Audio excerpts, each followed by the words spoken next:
অযোধ্যার রামপথ, এই রামপথ দিয়েই যাবেন প্রধানমন্ত্রী নরেন্দ্র মোদী।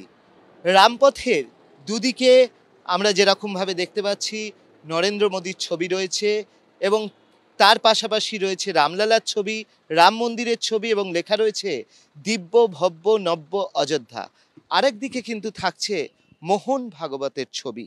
আর এই পুরো রামপথ সাজিয়ে তোলা হচ্ছে ফুল দিয়ে। আমরা দেখতে পাচ্ছি ঠিক এরকমভাবেই রামপথকে কিন্তু ফুল দিয়ে সাজানো হচ্ছে।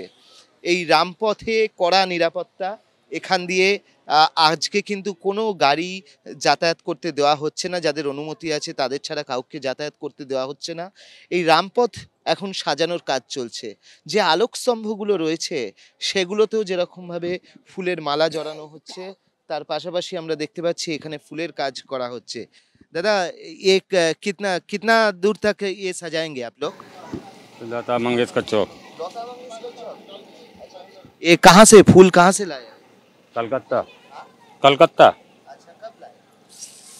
ये जी रोज आ रहा है कई दिन से। নিরাপত্তা আমরা দেখতে পাচ্ছি যে বারবার কিন্তু চপার, সেই চপার বা হেলিকপ্টার সেটা কিন্তু ওপর দিয়ে নজরদারি করছে, বিভিন্ন স্তরের নিরাপত্তা থাকছে।